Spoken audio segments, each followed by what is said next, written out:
connect the dots between policy, profit, and progress. I am Olumide Sokoya. Of course, I have the four horsemen right here. Starting from my left, I have Omobola. How you doing? I'm good. Good morning. Good afternoon. And beside Omobola, I have my very own Hello. Oyinpreye I'm Krumale. Oyinpreye Krumale. And we have the juggernaut. I call myself a juggernaut, but I have a bigger juggernaut. Oh my God. Good to be with you today. Sandra, pleasure being here again. This is All right, so we have a lot on our plate this afternoon. Nigeria's economic landscape is shifting rapidly with major developments unfolding on multiple fronts. The Dangote Refinery, Africa's largest, is set to begin exporting propylene, marking significant steps towards industrial diversification and foreign exchange earnings. Meanwhile, the federal government is intensifying efforts to stabilize financial system, inaugurating the new AMCOM board with an ambitious mandate to recover 4 trillion naira in bad debt. All this comes as the country grapples with mounting fiscal pressures, having spent a staggering $2 billion on external debt servicing in just 4 months. What do these moves mean for Nigeria's economy, investors, and everyday citizens? Let's unpack. Now, so we'll start off with Nigeria's monetary policy rate, now sitting at a steep 27.5%. What does this mean for business, your bank loans, your next investment decisions, whether you're an entrepreneur trying to stay afloat, a policy watcher, or just curious about what is next for the economy? This program is for you. Now, joining us via Zoom to help us unpack this monetary policy is Dr. Samson G. Simon. He is a chief economist, Arkk Economics and Data Limited. So glad to have you on Souq Business Landscape. Thank you for having me. You're welcome. All right, so let's start off. This new policy, the 27.5%, can you explain the rationale behind CBN's decision to raise the MPR to 27.5%, and how does this hike compare to similar monetary policy actions in emerging countries? Well, this is the second meeting, the second MPC meeting that will be held this year. And it was a hold for this second one. And even for the first one they had this year, earlier in the year, in the first quarter of this year, it was also a hold. And in the last 20 months, 8 monetary policy committee meetings held. Out of these 8, 6 saw hikes in interest rates. It was really aggressive last year that they increased the interest rate by a whopping and probably unprecedented 875 basis points. It was very hawkish. It was aggressive tightening.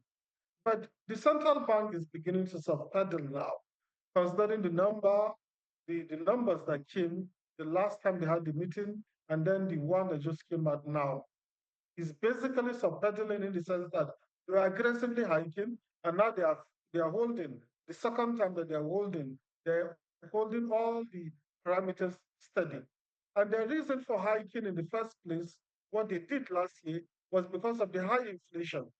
I know inflation, despite the change in the methodology for the CPI, which is the principal metric that is being used for inflation has not really come down. It's just a change in methodology. That's why we're experiencing inflation in the 20s this year compared to what we saw last year in the 30s. So there's no actual fall in the general price level per se.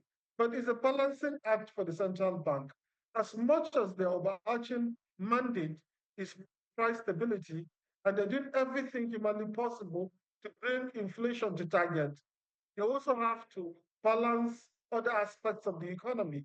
And normally, what makes them to take any decision will be happenings globally and happenings within the Nigerian economy. And if you look at it globally, there have been changes. Arguably the most powerful central bank, the Federal Reserve, held their interest rate. Japan too held their own. But if you look at the Bank of England and the EU, they actually cut. Brazil even hiked its own. So I know, I remember this particular incident that happened. While we look at what others are doing, we should be dependent on the data. It's not about being Fed dependent or dependent on other central banks around the world, but it's about the data. I know most of the times we look at what others are doing, we take into account those things.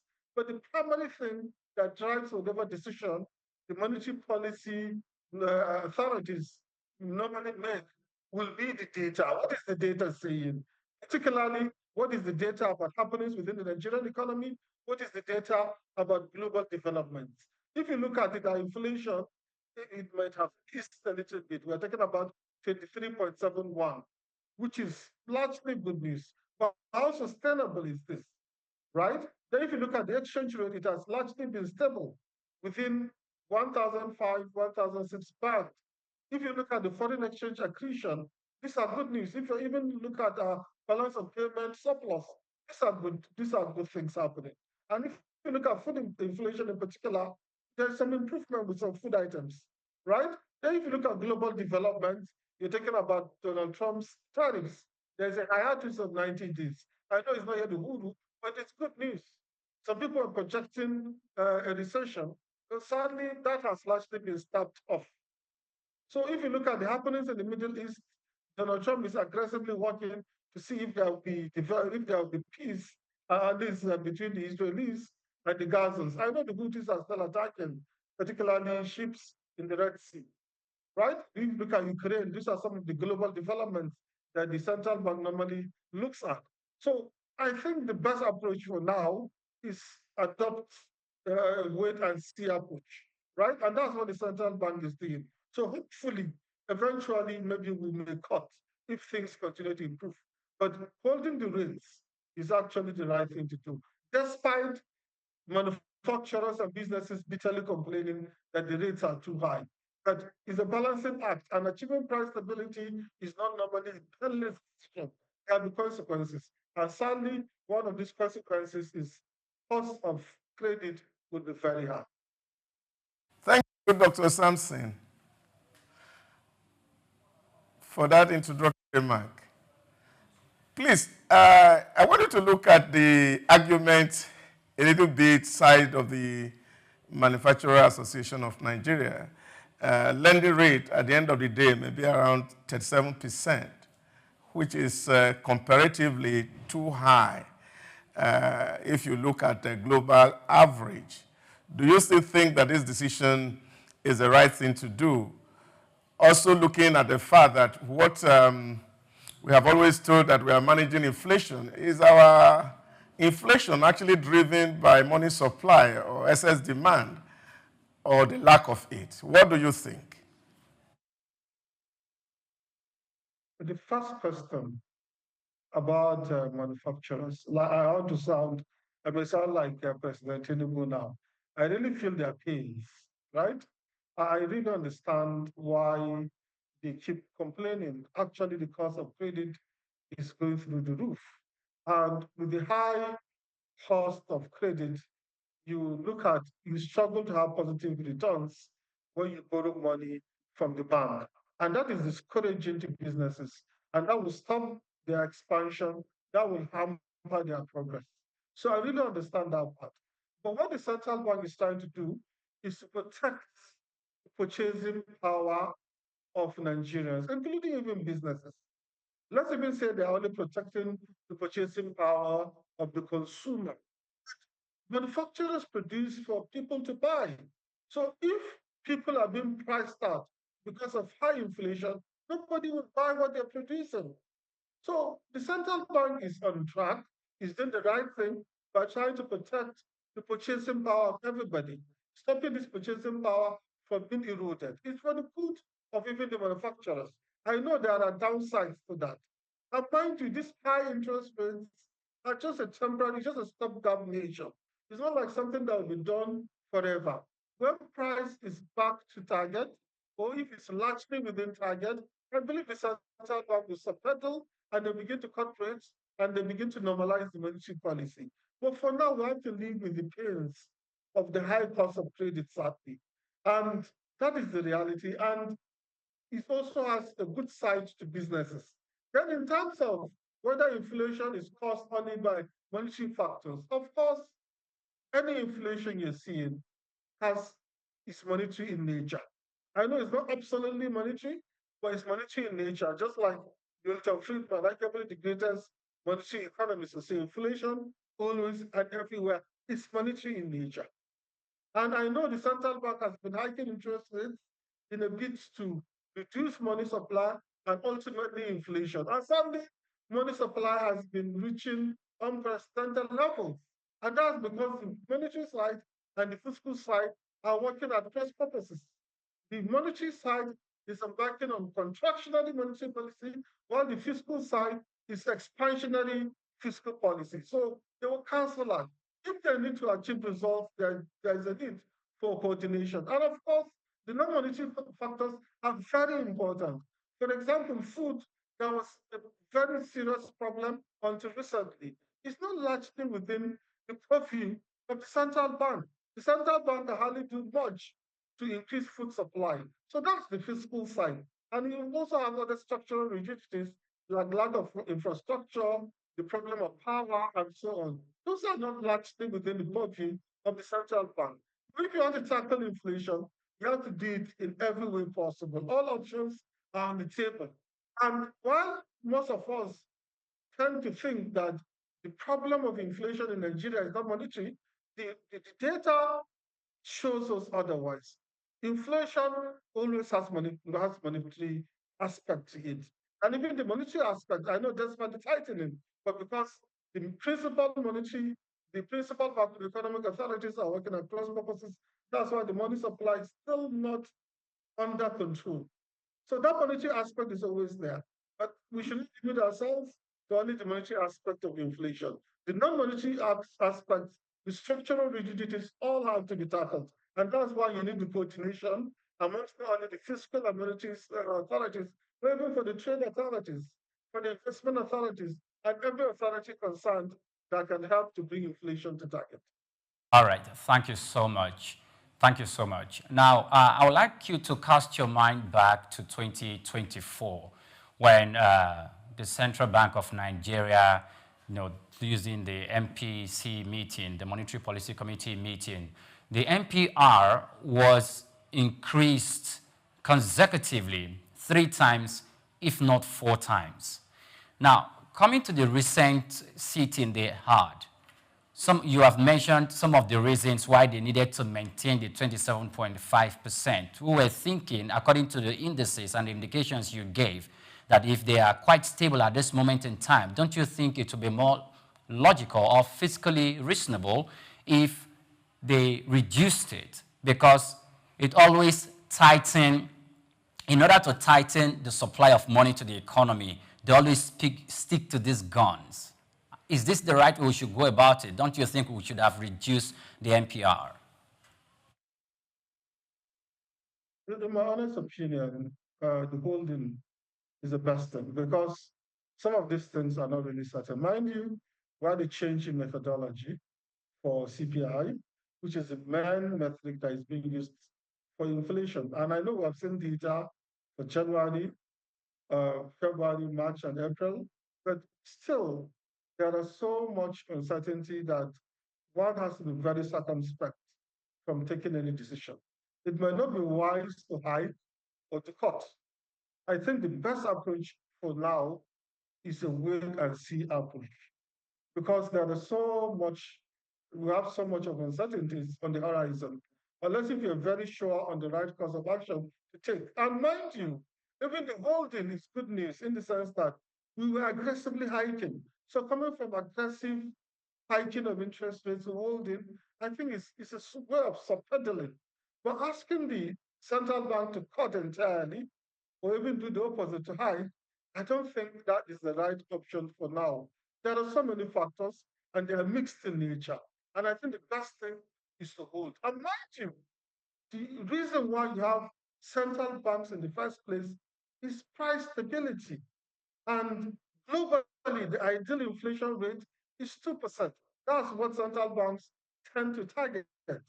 And in Nigeria, we realized we cannot do 2%. We opted for 6 to 9%. at 23.71 is still very high. So cutting is not an option because you're still way above target. And even for the fiscal authorities that projected 15% for this year, the chances of achieving 15% are very slim. And by cutting, you're even derailing the chances even more. So, like I said, it's a balancing act. And if I were in the shoes of the members of the Monetary Policy Committee, I would have held all the parameters steady. Okay, let me follow up on this conversation because you have mentioned severally data speaks to the contrary. What data are we really talking about in this place? Because when you look and get to the street, you see the common man really don't have money in his pocket to spend. And in a population of over 236 million people, over 150 million are desperately very poor. And of course, you know that when borrowing is done by small, medium, or even blue chip companies, of course, the burden is passed on to the people who buy at the locals. So why do we use the argument of data that when we know practically on the street that there's no cash out there, and we're thinking that, of course, by sustaining that high rate of interest, we'll be able to actually bring succor to the people? All right, the high interest rate is not an end in itself. It's just a mere means to an end. And what is the end? Bringing price to target, stemming inflation. And you talked about virtually 150 million Nigerians being poor. And one of the things that make people poor is when their purchasing power is being eroded. And the central bank is trying to ensure that doesn't happen, or at least that is being controlled. So by hiking these interest rates, the central bank is trying to tame inflation so that your purchasing power is not completely gone. So, and if your purchasing power is gone, that means more poverty. All of you will agree that considering the high cost considering the high rate of inflation, many of us might have been priced out of a lot of things. And the central bank is working hard to make sure that this inflation is brought down so that if you were priced out before, maybe now you can be priced in. So it's to the favor of the consumer, it favors the poor for prices to be, for inflation to be on target. I know the other side of the argument that cost of credit will be high, and if businesses are not expanding, jobs will not be created, and economic growth will also be limited. There's a counter argument to the counter argument in the sense that what is the use of growth if that growth is undermined by high inflation? And if you're employed, but the money cannot buy anything because of high inflation, what is the use of the earnings? So, whatever side you look at it, the central bank has justification for maintaining this high interest rate for now. Normally, high interest rates environment are just stopgap measures. Maybe there's a problem, and what is the problem? High inflation, and that's why we have high interest rates. As soon as inflation is largely within target, it doesn't have to be exactly on target. I believe the central bank will begin to reconsider the high interest rates. But for now, because of the mixed environment, because of the data, I know the data is mixed, so people can look at it from different sides of it. But the truth is, the holding is the best option for now. Let me give you one very practical instance. Take, for example, the former president tried to see how we can eat our locally produced rice. And one argument that keeps coming is the fact that the cost of borrowing is very high, and therefore our locally produced rice here is not competitive with what comes from the outside. And of course, hence, of course, you still see smuggling coming in from the borders, even when we say it is closed. But the reality is the fact that this thing are still coming in because the cost of production is a little bit lower elsewhere than we have in our country. Now, what does that mean? Will our companies still be competitive in this kind of environment? Well, I remember when President Buhari shut down the borders because of, some people say basically because of rights. And my argument then was, do we have a competitive advantage in the production of rice that you feel you can shut down the borders? In my view, that was a grievous mistake on the part of the president. I know the production of rice is very important, and we have been a deficit producer. I think at that time we were consuming 5 million metric tons, and we're producing something in the region of 3 million metric tons. So why will you shut down the border entirely? The only person that will be smiling to the bank will be the rice farmers, but the Nigerian population will be punished because of that. So I'm not saying that we should not shut down borders if there is a need for that, but you have to look at your capacity. When you're underproducing, somebody will say, all right, you shut down the border so that you can stimulate production. But it's not done like that. Do you have the capacity to produce beyond what what you're producing at the moment? If the capacity is not there, then you may just be deluding yourself. So there's a need for you to ensure that there's capacity for production, assuming there's a capacity to produce what we needed as a country, right? It's just that the demand was not there because we were trying to import, then that would have been a little bit reasonable. And then being competitive, what is the comparative advantage too? I believe we should shut down borders for things that we have comparative advantage in producing. The ones that is going to cost us 10 naira when we can import it for maybe 1 naira. There are different industries that Nigerians tend to be very good at. Why not focus on those ones? I'm not saying we should give up entirely on those aspects of economic activity and production that we're not really good at. Why we build that capacity? So there's a need. There's a need for it's not a balancing act. What are your priorities? And even now, President Tinubu is talking about Nigeria first. There's nothing wrong with wanting to put Nigeria first, but you have to be very strategic. You have to be very wise. You have to be far-sighted. And you have to also consider the population. Mind you, government is there for the welfare of the people.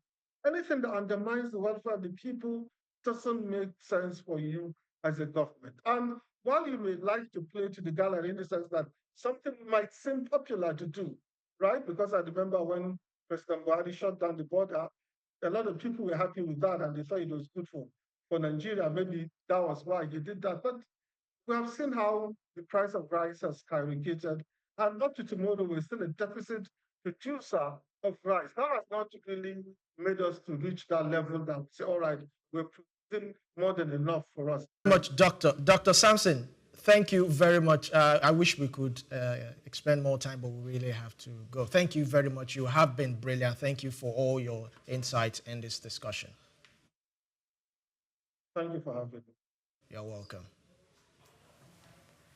So that was Dr. Samson Simon talking about the new policy rate. Let's have your thoughts on what do you think about it?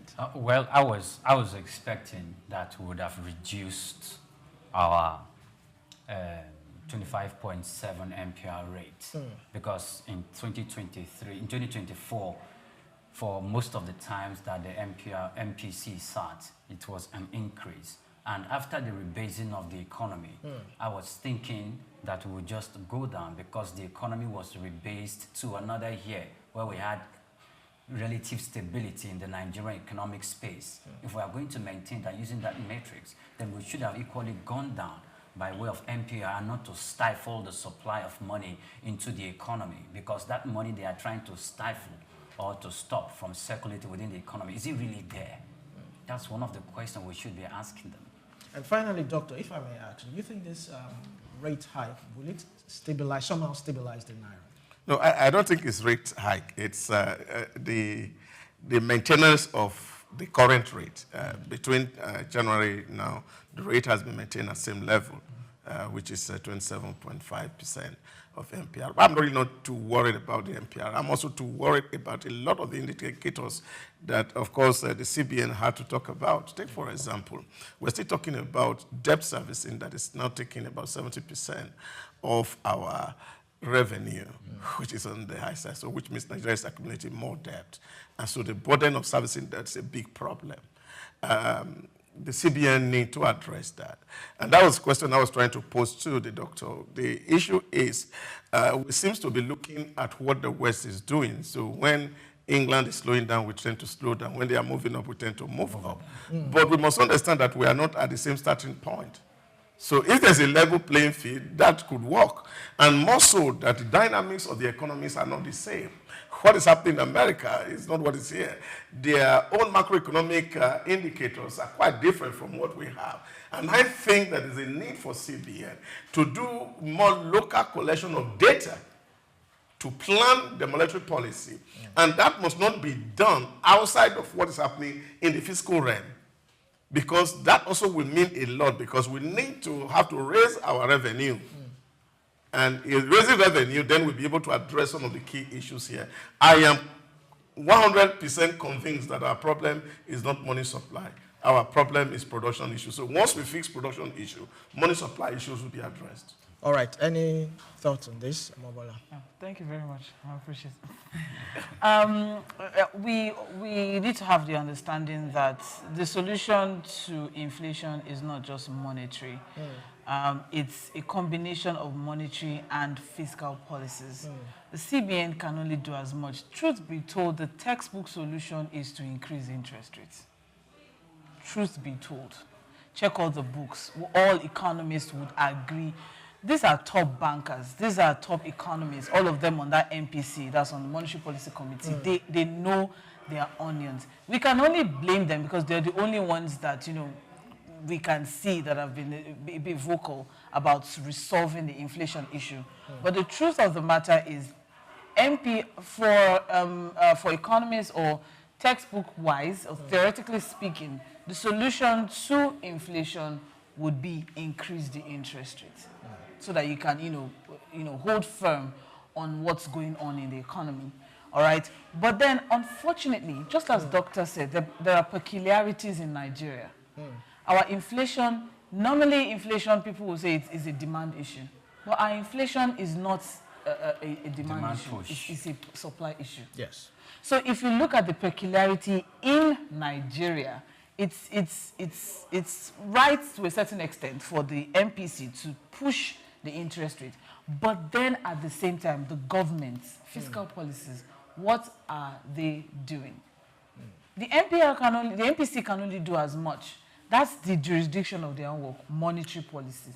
And monetary speaking, that is what they've been doing. Keep pushing. A lot of people, Mr. Krumale is like, over the years, what we have been hearing is they keep pushing, they keep pushing, they keep pushing. Unfortunately, that is all they can do. But you see, the problem is that CBN is actually not a country on its own.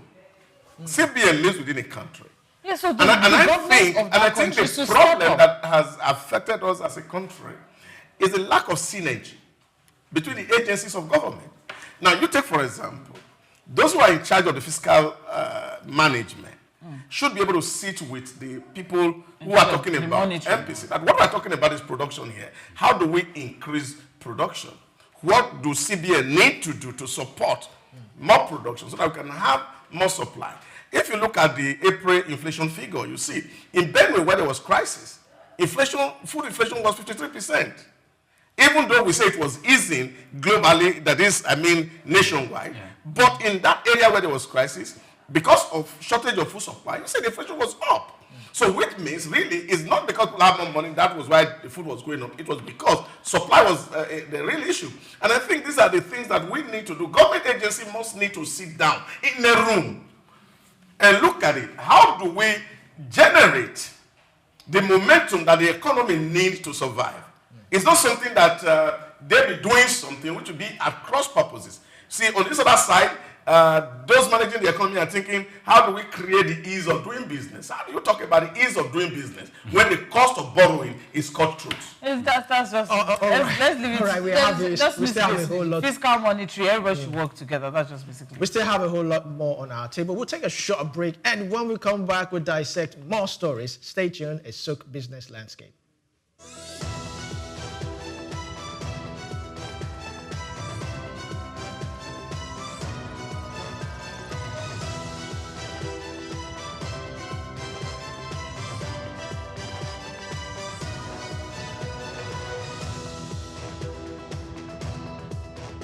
Welcome back, many thanks for joining us. Dangote Petroleum Refinery is set to begin exporting polypropylene following a new partnership with global petrochemicals distributor.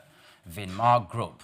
Now, polypropylene production for local use started in March, but officials now say the goal is to reach international markets. Nigeria currently imports 90% of this product, and it's about 250,000 metric tons annually. But the Dangote facility aims to reverse the trend and become Africa's largest producer with a combined capacity of 830 metric tons per year. Fatima Aliko Dangote said the move is to step forward to make Nigeria a net exporter in the petrochemical industry.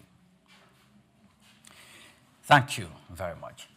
Doctor, first of all, when I looked up this particular byproduct from crude, and I realized what it can do, its industrial use, and how it spans across different industry, from automobile to food to medical to tech to manufacturing, and all the details of what it actually does. I was astounded. And I said to myself, this is one of the reasons, this is one of the advantages we as a people, as a country, one of the producers of oil that we are losing because we are not refining our product. Who is belling the cart globally? China is the highest consumer and is also the highest producer. Does this disturb you? Well, I don't think it's something that I would say disturbing, as it were. But to take the conversation from where Sandra left it in the earlier story, of how, as a nation, we need to sit around table to actually look at our potentials and see how we can grow. Now, the irony here is that over the years, Nigeria has always imported this product and spent close to about $230 million annually importing polypropylene in different forms. And of course, you see, now we have capacity. Dangote is in... We have capacity. Oh yes, because we have capacity now to produce this. And now he's looking for markets on the outside. I think the question for me as a nationalist is to say, I hope that our local market will not be ignored at this. Yes, we like the foreign exchange to come. But beyond the foreign exchange is the empowerment that this creates for our people. Take, for example, the plastic industry, our textile industry that is moribund, the medical industry, although there's a whole lot of argument around that, and I think one time we had this conversation where we have a company producing syringes in Akwa Ibom, and yet we will still prefer to import even at a higher cost. Yes. Now, these are issues that, of course, those who manage our economy need to be looking at. This is opportunity here. A big one. A big one. How are we going to really work even with our banks to empower locals to begin new industry in these areas? So that rather than even actually shipping this thing abroad to earn this foreign exchange, that we're also empowering our people. And that even in the long run cut down on the cost of some of these items locally. And of course the inflation we so talk about, we can actually address it by doing specific industry financing. So we are not importing this thing wholesale from outside. Now we are seeing it locally, and government is building a new set of industry around this opportunity that the Dangote Petrochemical Refinery is producing for us. That is my real worry. Well, to buttress Doctor's point, and also in addendum, actually, the major beneficiary or the major sector that will benefit from this is the textile industry. Textile industry has been moribund for years, and hopefully, this would bolster, that particular industry, that particular sector, especially with the incoming Nigeria First policy, if, we work in that line. But the major crux of this, import that Dangote is about to venture into is that Dangote would be saving Nigeria about $267 million. That is what Nigeria spends importing polypropylene. Annually? Yes. Yeah, that's if he's selling, if the emphasis is to sell at home. So no, that. But here, so there are two ways, Doctor.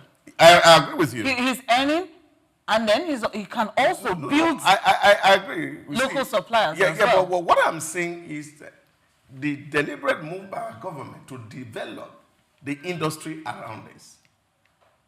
We don't have the data right now whether there is enough local demand for Dangote's. I just said it now that Nigeria imports. Yeah, that is what we import. That is what Manufacturers Association of Nigeria is saying. Yes, that Nigeria imports polypropylene to the tune of $267 million. That means that there is just a $267 million market ready for polypropylene. Yeah. So, and that's just to go with what Mr. Krumale is saying. The fact, the point I'm making, Doctor, to go with the fact with what Mr. Krumale is saying, that whilst we support the fact that this will bring, some dollars into the economy and also, strengthen the naira and all of that, but then we should not, just as you have said as well, just buttressing what you're saying, the local supply, the local markets as well. Hope Dangote is going to win them over. Not just win them over. OP is also going to, supply them. Yeah, even if it's going to supply. But this is the point I'm making. We're only looking at 260 or 230 million that we spend annually to bring this product in. Now, they got a foreign partner who will take this product outside the market. And of course, that would earn us a lot of foreign exchange. No doubt about it. Yeah, but this foreign exchange is coming into Dangote. How they spread around is the point I'm actually emphasizing. But if we need that, you see, rather than even give the opportunity for Dangote to now be entering into a deal with a foreign partner to ship this thing abroad, why are not the managers of our economy thinking of developing new sets of industry around this opportunity? So that shipping this thing to China or shipping it to Asia or to the West, then we start to use those things locally. Yes, Dangote will still be benefiting. Now we will no longer need to import, but you now have new set of industry around these opportunities. You're making it seem like a private business owner who saw an opportunity is wrong here. That's no. That's what I'm saying. What I'm saying is that our managers of our economy, they know we have polypropylene. Do they know that we have polypropylene? They know that it's polypropylene. But why we are doing crude for Naira for petrol swap is a national issue because we think that petrol is all we need. But what I'm saying is that this is another opportunity that should create employment in Nigeria. If we deliberately create policies that will develop industries around this opportunity that Dangote Refinery is creating for us, rather than shift the opportunity elsewhere. Okay, but just a moment. It's a win-win, Just a moment. Two wins. Now, I think we can accommodate both wins. The thing is, first of all, I would like to mention a few of what I said earlier on and how if we're to create an industry around the consumption of this polypropylene, is that it's going to spread all across various industries. Now, I want to take it from the automotive industries. The application is you have bumpers, dashboards in cars. You use that for its production, for carpet, for battery cases. That means if Mr. Innocent from the southeastern part of the country is going to be getting those. Which is why I said that if the Nigeria First policy is going to apply. Put into construction it sectors. Would affect the local suppliers as well. So construction sectors, that means the real estate, pipeline systems, insulators and fittings. Please, just a moment. I need to do this. Now, consumer goods, toys, furniture, appliances, luggage, storage, containers, medical equipment, syringes, pill bottles, medical trays, electrical and electronics, Installations for cables. Ordinarily, we know that Nigerian cables are some of the most quality cables you can find in the world. Components, cables and components, plastic parts, electronics, then key industries. Those are what I just mentioned. Now, even in the real estate sector. Yeah, but that's the point. Exactly. So, but the thing is, it cannot be the preserve of the government to say, okay, we are seeing this, we go. It has to, I think, individual investors will have to take the investment initiative to jump into. See the way country runs. You deliberately set out policies as government to say, which industry are we going to support? The government is pumping money into the industries. And so we're looking at it here. This is an opportunity that is opening up. Other people are taking advantage because there's wide market for it on the outside. But why did he have to take a private investor for the government to open its eyes to the opportunities? The managers of the economy that you're saying, are they not aware that there's polypropylene? Why do we have to wait for a private investor to invest and then he has an opportunity? Dangote is looking at profits. Yes, of course, that's what we're saying. The managers of the economy are looking at national building, nation building, right? No. It's a win-win. We're all winning here, Doctor. No, Dangote is winning. Nigeria is winning. The local suppliers are winning. What's the problem? No, the problem here is that our textiles industry is still moribund. But now that Dangote has the capacity to supply this is the thing I want you to take in. Okay. Can government, for example, decide to create fund, maybe through the Bank of Industry or other government agency, to say, Nigerians, we have opportunity. Now we are not going to be looking for wools for textile. We can take this thing from Dangote. We're going to pay him. We're not taking it for free. So what that means is that the textile industry, whether it's in Ikeja area that are all dead now, or Ikorodu that are all dead now, or the one in Kaduna that are all dead now, and then we are empowering our locals. Why? Why not? Did those locals already spend $267 million? No, there are very few people who are doing this at the moment. That is the point I'm making to you. See, when you take, for example, in the whole of Lagos, after Spintex in Ikorodu, there's only one textile here. Others in Mr. Krumale just read out all of the industries that are eligible to gain from what you are seeing it's there. It's not just the textile. Oh my God! You see, the problem is that the point you need, just listen a little bit. What I'm saying is that this thing is used for a variety of things, and people who are importing it are going to use it in this industry. As we speak, our textile industry is underperforming. As we speak, the syringe industry is underperforming.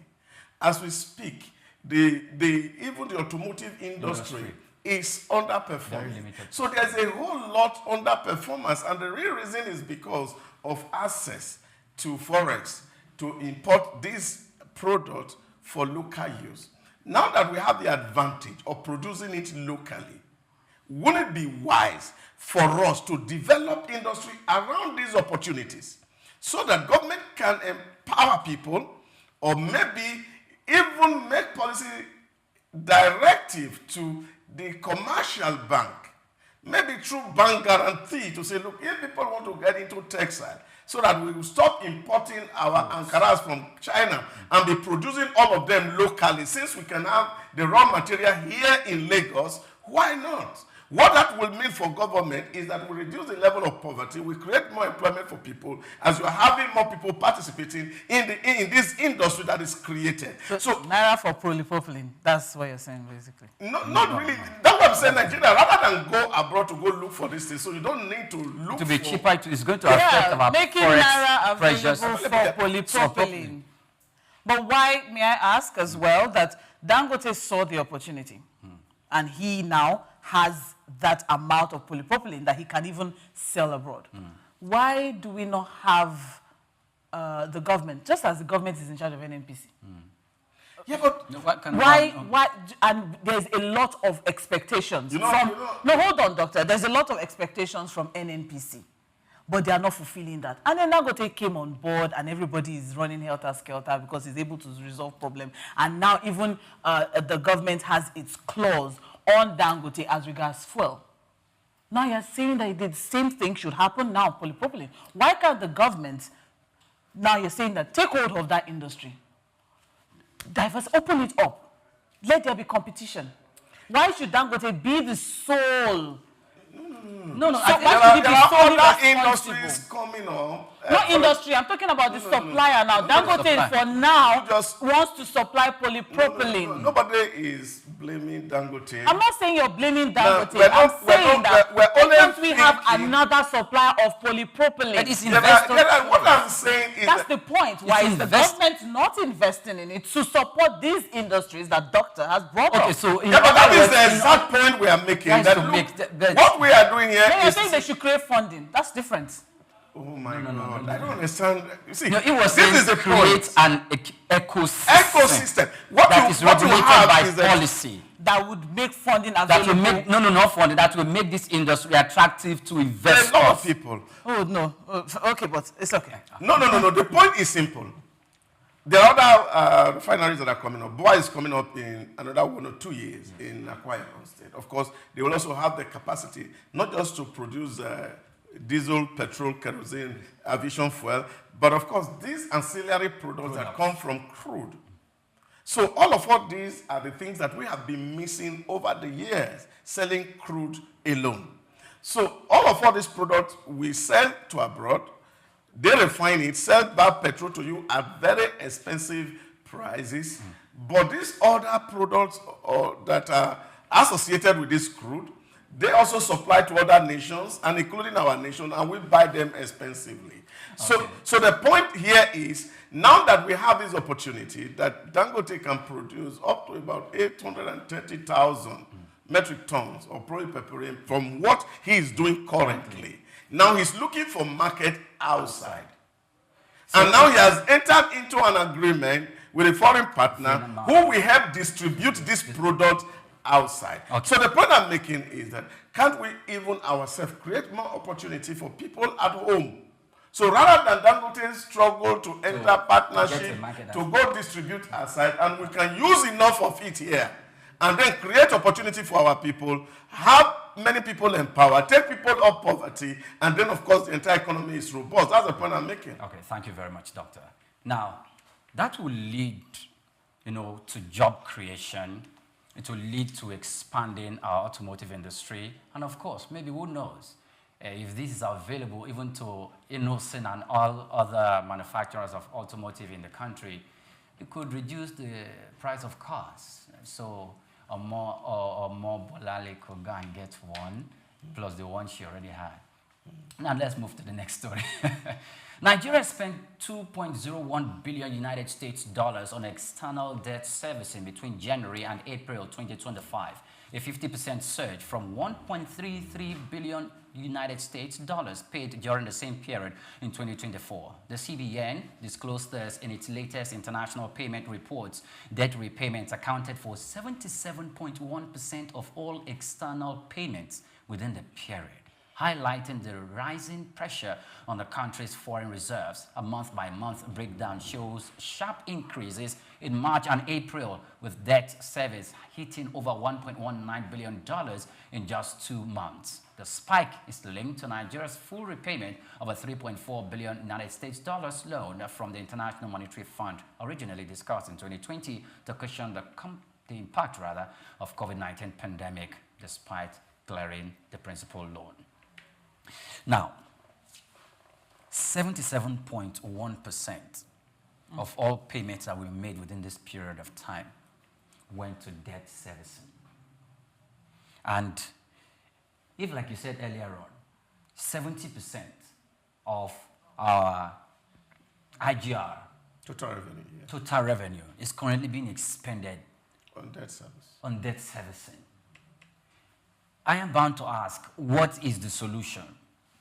What is the solution? If there is a plan, by the government to strategically, we know the government has reduced it. This current administration has taken it down from 90% thereabout, but it's not enough. How can we get it down to 40? How can we get it down to 35? Maybe I'm too ambitious. No, you are not ambitious, and I think it's doable. It's just the fact that we need those who manage our economy to be a little more cerebral in terms of thinking. Like when you said, there's no nation that can grow above the intellectual capacity of their civil service or public service. And I think that was the reason why they set out in Singapore to ensure that the very best work in the civil service, that what you get in the civil service you can't get it anywhere. That's the greatest weakness that we have as a country, because most of the time we just look at political figure. But the really driver of every economy are the civil servants who make the day-to-day policy on some of the issues that we're talking about. What are the things that are really responsible for this? Number one, we have very weak tax to GDP ratio, the weakest in the whole world, even including West Africa, where the African average is between 16 and 28%. Nigeria is 6 to 8%. Meaning we can keep borrowing. No. Tax. No, that's what I'm saying. That even with this issue, Yes. even with Yeah, this because problem, issue, when they rebase the economy, it will increase. You see, so the problem is that's that, so because we have so much opportunity to borrow, now we don't even focus on revenue generation. Now imagine that, of course, we can increase that or close that gap to even meet the West African average of 16% revenue to tax to GDP ratio. That would make a lot of sense. But we're not focusing on that, because even the political office holders are not even working to see how we can close that gap. Now, if you look at it very closely, you will see it's not as if Nigerians are not paying tax. Nigerians are paying tax, but to the wrong hands. And now the political willpower to ensure that this tax, rather than going to the wrong hands, is actually getting into the hands of government is a big problem. Coming from Ikeja to the island this morning, and you've seen public buses at every bus, whether they take a passenger or not, they are paying something to the people who are sitting down at that bus stop. Market women is sitting down. There's somebody who is mobilizing revenue inside the market, but not for government. And all this, government is not closing those gaps. And so the money that is supposed to be coming into the covers of government that would have eased the burden of borrowing gets into the hands of private individuals. Now this is a problem which we are confronted with. And also you have a problem where, of course, we are also not strict with implementation of our budgets. So you have money borrowed for capital project, and eventually somehow these are wired into overhead. The projects are never completed, and they are not able to produce the needed revenue, drive, or momentum that the country needs. And at the end of the day, we spend this money on things that may necessarily be ephemeral, not things that will deeply add value to the economy. And this is because this is where the mind of those who manage the economy, the civil service, really are. If we prioritize Nigeria, some of all these things, we can change it overnight, this narrative of over-borrowing, because there's so much money locally that we don't need to have to depend on other countries to fund what we are doing. So until we have to reverse that thinking, I think it may be something very difficult for us to cope with in the few years to come. And I thank God that the President is mentioning it consistently, that we have over-borrowed the future of generations that are yet to be born. Yeah, but they are still borrowing. Because the current budget is looking at a 13 trillion deficit. Yeah. We've not even collected 54 trillion naira. That is what we're looking at as our budget at this time. Why? Someone should please justify why our budget is 4 trillion. I think it is well explained. It is not in the budget of the ministry. It is not. If you look through the budget and you look through the expenditure, different ministries, what they want to do and what they want to buy, is year in year out the same thing. Why are we buying the same thing every year? I don't understand. Hold on. It's the same thing. One. But that's not even the issue. The issue is you still have people from this same administration who still come out and say, we still need to borrow. There's nothing we can do. But we are spending over 70% of what we are making to service this debt. Somebody would look at Lagos State. Lagos State has the highest IGR, but Lagos State is also the most indebted. But you can see what Lagos State is spending with the money on. You can literally see the infrastructure is there. Even though there are still places that we hope that they will still, pay attention to and touch. Thank you. But the truth is, we have a government that borrows money and you invest it in things that will not bring you back the money, will not recoup the money back for you. So how are you going to service the debt? Okay. So yeah, but see, just for the purpose of public enlightenment, the point I was trying to make is the fact that, yes, you see the same item on the budget. It's not as if that they were purchased the previous year. The problem with our budgetary system, they call it the envelope system. Now, you as the civil servant or a ministry or MDA, you write a budget. And of course, budget is not something the revenue are not there.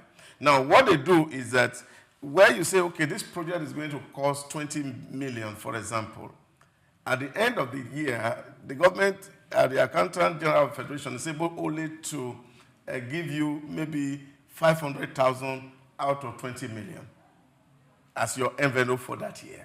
So which means what you set out to do ab initio, you carry it over. You cannot implement it. So they are rolled over to the next year. So this is the problem with the envelope system.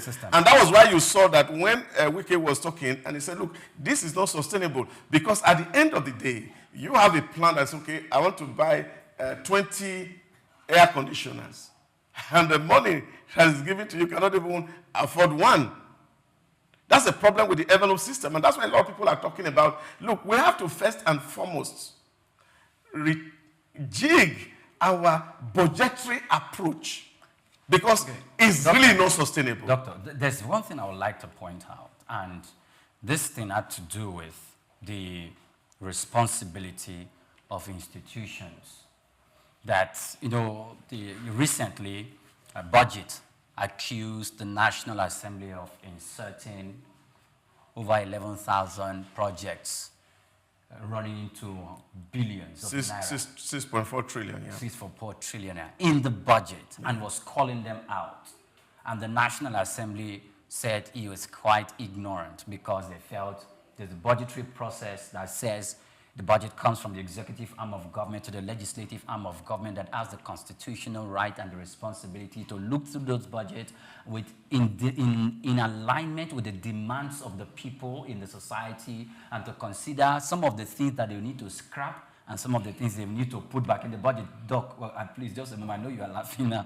You want to talk about. Now, they begin to look, and there's this accusation like, hey, this is not supposed to be so. And the legislative arm is telling you, look at the Constitution. This is part of the oversight, not just oversight, it's a statutory powers given to the legislative arm of government. So, if that is done, then it is also incumbent in the legislative arm of government to also evaluate, assess the use of the monies by ministries, departments, and agencies, which will mean that it's going to be doing works like assessing and the performance of a budget. And if the legislative arm of government is responsible enough to exercise that constitutional right of looking at the budget and to remove things they feel it's not a priority for Nigerians or for some constituencies, and to insert things they feel is, then they should equally exert that right to bring the executive arm of government to book. I think you're asking too much of the National Assembly. Hold on, for a reason. Hold on, let me land for a reason. Because personal observation over the years, when the budget is taken to the National Assembly, aside from the fact that it's a very watery, assessment that's done, looking through the budget, because 2 years ago, thereabouts, the budget, it didn't take long for it to be approved. Because they said they had to go on break and blah, blah, but that's not even the issue. The issue is we have an assembly that the budget comes to them and they look through it and then they add their own figure and then we move on. I think let's just look at the fact that maybe you're asking too much of our Assembly. I know a lot of people do not want to hear. It's their responsibility. It is, but unfortunately, are they living up to that? Because a lot of people do not want to hear the fact that maybe or maybe not we have a rubber stamp assembly. But that's not the issue. I don't think the question so. here is, it's debatable, but the question here now is the fact that we will keep borrowing. 71% is we're spending it on external debt servicing. Don't forget, we still have internal as well that we need to look at. And then you also have the fact that a lot of state governors, they sit back, relax, and enjoy. FAC comes and then they spend money. When states themselves can also, make some money for their states, and whatever FAC sends, is just an addition to what they already have on ground. So it's not just even the federal government we should look at. Federal government is culpable. The state government is culpable as well.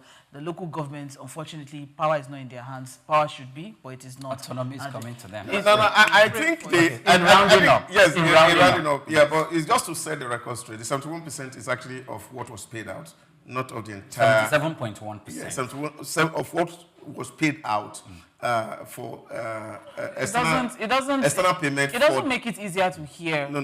The So point is what was paid out is not total of all the revenue, but just to make the record straight. But look at the argument that you have raised, which is of course very fundamental. The other day I was arguing here on this table also that, look, we try to solve what they call the root, the symptom, and that's what we do as a country. This idea of constituency project actually came from Obasanjo, when, of course, members of the National Assembly said, look, we have the mandate. You are voted every 4 years. I am voted every 4 years. Now, you as governor, you go back to your constituency and say, okay, I'm the president of Nigeria. I created SYZ road, and then they can vote for you. So what do I go to tell my people? As a lawmaker. As a lawmaker. So I don't have anything to tell my people. And of course, I am sitting down here all year, any, what they call it, allowances, and I have nothing to go show to my people that this is what I have done for my people. Now, they came to that agreement at that time to say, okay, well, what do? Factor the things that you want to do into the budget. This is where the snag is. And I think this is where, of course, we need to actually pay attention to. It's not whether they smuggle things into the budget. What is actually not right is them also having to be the people executing or determining who executes that project. Constituency One project. senator said the other day that he has 1 billion for constituency. Why does the senator have 1 billion? No. So what it actually means is that the money is not given to him. The money is actually appropriated. Now the Ministry of Work is supposed to procure that project, independent of the senator or the House of Rep member. That was obtainable, Doctor. Now, that is what should be. Yeah, but it's not. Yeah, so the problem is actually the fact that they have factored in something for their people, which should have been natural if the executive is sensitive enough to understand that we'll have 776 local governments in Nigeria, and each of the local governments somehow is represented at the House of Representatives. 360 people that represent these constituencies need at least something to be able to show in a fiscal year that there's a government presence around them. That is not concentrated in the city of the president or the city of the vice president, that this development is spreading. And if it is not spreading, and also have a plan in place to ensure that cumulatively over time, it's going to get to where people are. Now, because this is not done, and because the Ministry of Works, for example, is not doing what they should do in terms of giving a universal spread of the budget implementation to all the constituents, this is the fundamental.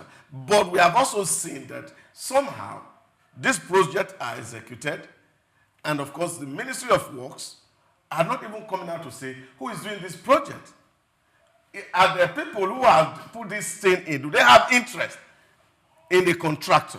So this is where BPP, for example, need to be much more forthright to see who is the contractor doing this project, and if he has anything to do with the member of rep or the senator who has argued that he needs something for his people, then that, of course, will become conflict of interest. So we must begin to look at what the fact that they have increased the budget or they have put in project for their people is not a problem, but monitoring who execute that project is what should be the concern for the common for the public. All right, thank you so much, Doctor. Thank you, Omobola.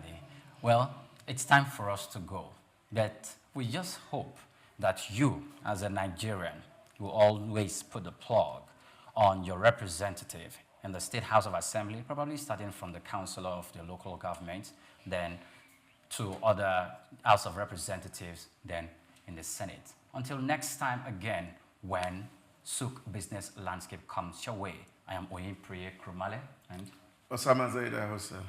I'm Omobola Sandra.